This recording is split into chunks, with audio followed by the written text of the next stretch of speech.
పరిశుద్ధ నామమునకు మహిమ కలుగునుగాక. క్రీస్తునందు ప్రియ దేవుని బిడ్డలారా, ప్రభు అయిన యేసు క్రీస్తు పరిశుద్ధ నామములో మీ అందరికీ ఈ ఉదయకాల శుభములు తెలియచేయచ్చు ఉన్నాను. ఈ దినమంతయు మీకు మీ కుటుంబానికి దీవెనకరముగాను ఆశీర్వాదకరముగాను దేవుడు అనుగ్రహించాలని మీ కొరకై ప్రార్థిస్తూ ఉన్నాను.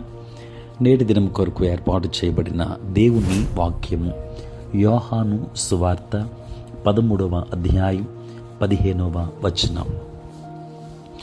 నేను మీకు చేసిన ప్రకారము మీరును చేయవలనని మీకు మాదిరిగా ఇలాగూ చేసి తిని. ప్రియులారా, నేటి దినము కొరకు ఏర్పాటు చేయబడిన ధ్యానాంశము పరిపూర్ణ మాదిరి. ప్రియులారా, ఇంత నమ్మకంగా ఏ నాయకుడు తన శిష్యులతో చెప్పలేదు. నేను ప్రభువును పోలి నడుచుకుంటున్నట్లు మీరును నన్ను పోలి నడుచుకోమని పౌలు కొరింథీయులకు చెప్పినప్పటికీ, క్రీస్తు జీవితంలోని విశేషాలలో ఒకటి పరిపూర్ణత. నేటి వచ్చిన సందర్భంలో ఆయన నియమించిన పరిపూర్ణమైన మాదిరి కొంతమంది వ్యక్తులకు దీనమైన సేవ చేయడం.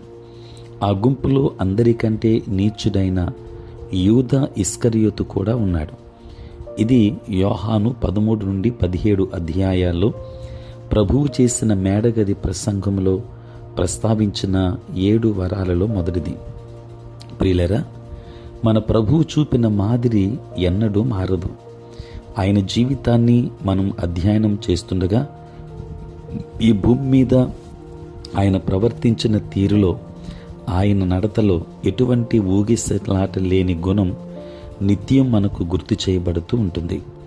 మన స్నేహితుడు ఎవరైనా నన్ను వెంబడించు అని చెబితే మనం కొంతకాలము లేక ఏదో ఒక విషయంలో అతని వెంబడించవచ్చు. అయితే త్వరలోనే మార్గం తొలగిపోయే అవకాశం ఎల్లప్పుడూ పొంచి ఉంటుంది.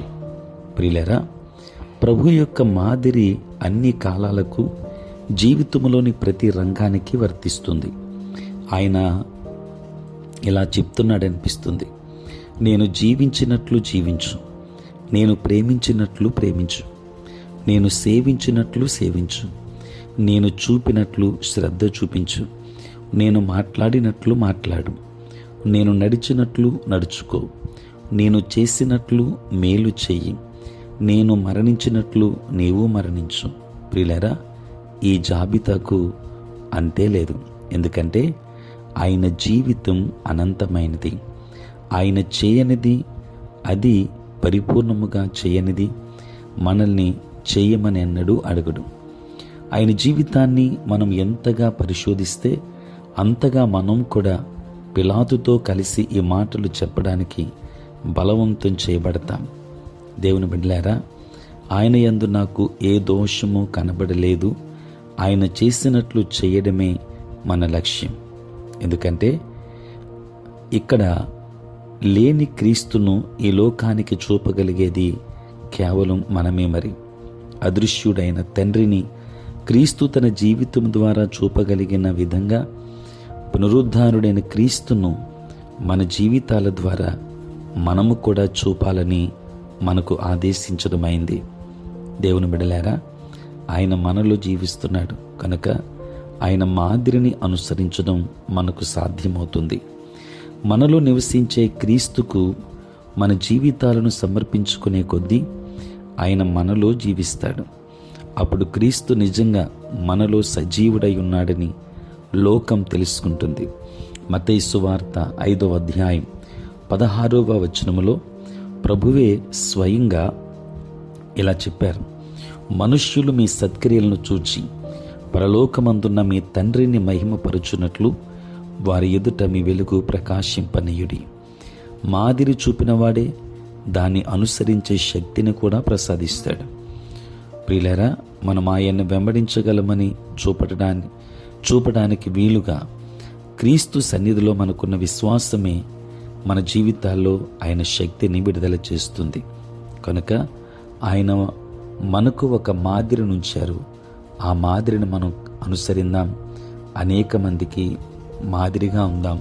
క్రీస్తును మనలో లోకానికి చూపెడదాం. దైవాశీర్వాదములు పొందుకుందాం. దేవుడు మిమ్మును మీ కుటుంబాన్ని బహుగా దీవించునుగాక. ఆమేన్. ప్రార్థన. పరిశుద్ధుడైన తండ్రి, ప్రేమ కలిగిన ప్రభువా, మీ పరిశుద్ధ నామమునకు స్తోత్రాలు చెల్లిస్తున్నాం నాయన.